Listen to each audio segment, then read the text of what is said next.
up. One of the most notorious holidays for drinking and driving is just a couple of weeks away. We're talking about Memorial Day weekend, Memorial Day holiday. And you know what? If you're pulled over for drinking, you need to know what to do. Now, first of all, no one is saying you should drink and drive. You shouldn't drink and drive. You should do nothing and drive that will impair your judgment. But there are times people are pulled over and they're really not intoxicated, or they're almost intoxicated, or they don't know what to do. And sometimes they lose their rights for not knowing what they are. Sometimes they are intoxicated. But you know what? They need some kind of help. They need defense. That's the way the law is set up.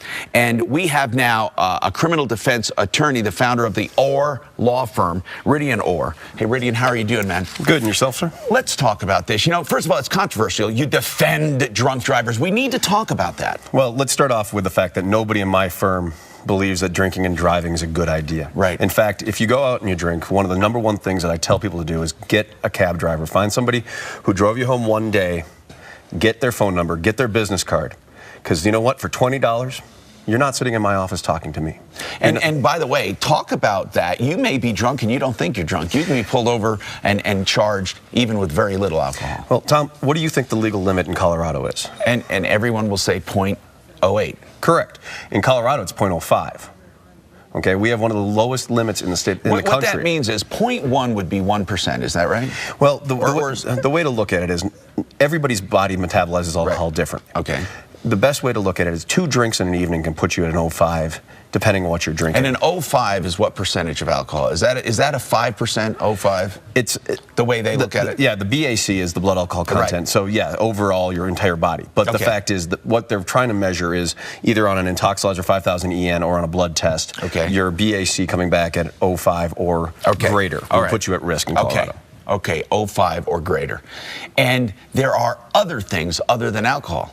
Yeah, people forget that nowadays we have the whole medical marijuana issue where people are talking about, you know, having medicine in their body.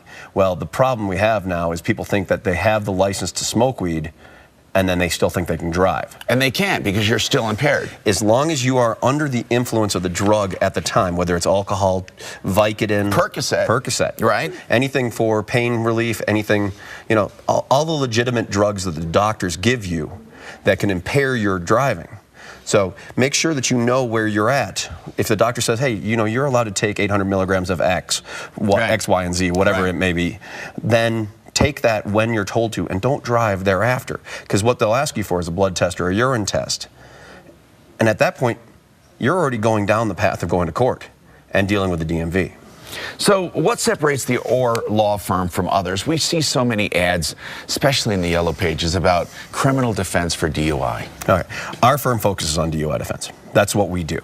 The majority of us are certified on the Intoxilyzer 5000 EN. All of us are certified on the National Highway Traffic Safety Administration of Standardized Field Sobriety Tests. How does that help you?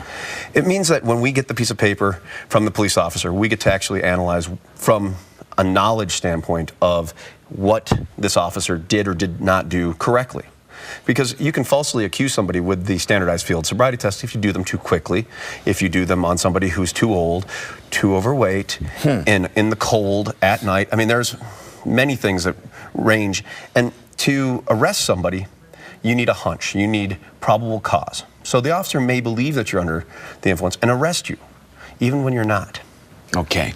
Now, I know that I was pulled over one time years ago and they'd had me do this sobriety test. And I said, and I was nervous.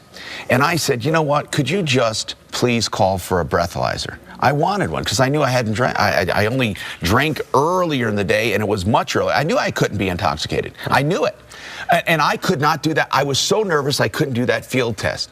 They did call for a breathalyzer and I had nothing in my system, virtually nothing. So tell me about that. Do you have to do that field test? Absolutely voluntary, okay? And I didn't know that at the time because they don't really tell you that. No, they say, would you like to volunteer? Tom, would you like to volunteer to do some standardized? They said, could you please, would you please, or whatever. Yeah. And then you think you have to. Right. And the fact is that you don't. Okay. And if you actually asked anybody on my staff, we would all say, please don't. Just take the test. Take the test. Yes. Okay. And it's, you know, if you want the most accurate test out there, the blood test is still the most reliable by all stretches of the imagination compared to the Intoxilyzer 5000 EN. The science is questionable in my opinion, but, you know, the state. As far as the blood tests are accurate. more accurate than the breath test. So, okay, so what about breath tests, and how does the technology work?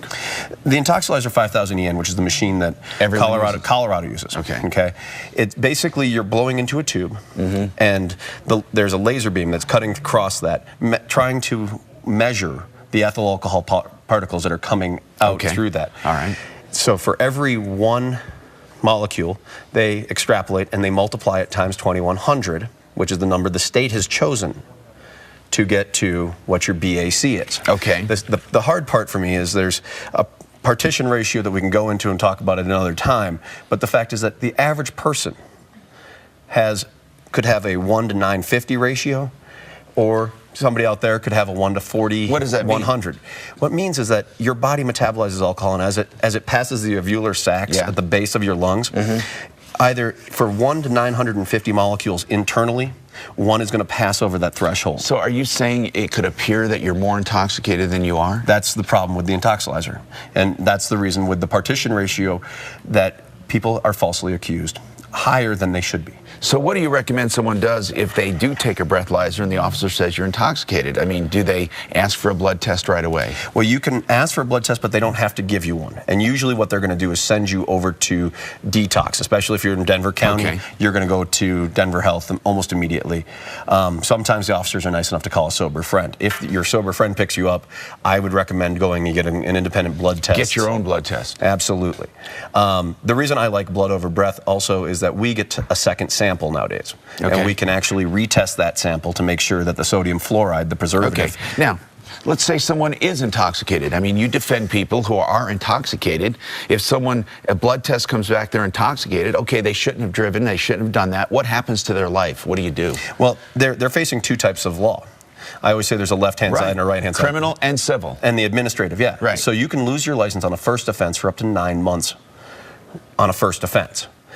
You can blow to start your car after 1 month of no driving for 8 months, or depending on your BAC. And that also matters, because if your blood alcohol content's above a 1.7, you're going to be blowing to start your car for 2 years. And then, of course, there's a big stigma to that, too, car insurance and everything. Absolutely. And a lot of employers are looking at reasons to get rid of people nowadays in this economy. Unfortunately, they're looking at downsizing to keep it within budget. And getting a DUI just gives them a reason to fire you. So it's really important that you have right representation, proper representation. It's even more important that you don't do drugs, you don't smoke weed, you don't do alcohol before driving. By the way, you know, it's so easy. Call a cab, right? And the other thing I wanted to mention, the Orr Law Firm specializes in this area of law. That's what they do. So if you need help, we're going to have attorneys standing by all hour at 303-771-HELP to answer any questions you may have. If you want to call them about anything, if you've been charged, if you're going out, if you want to know what to do, if you're stopped, the best thing, of course, is to give them a call and get the straight information. We can't cover it all here in a few minutes. 303-771-4357. Now, the Orr Law Firm, I hope you never need them. If you do, here's the number. 303-818-2448. 303-818-2448. And it's orrlaw.com. orrlaw.com. Before we go on, I just want to say, spare me the hate email. Whenever I talk about criminal defense of any kind, I get hate email. Spare me the hate email. In America, everyone deserves an attorney. That's the way it is. So we are not encouraging the crime. We are saying you need proper representation. So you can get proper representation right now. Give them a call, 303-771-HELP.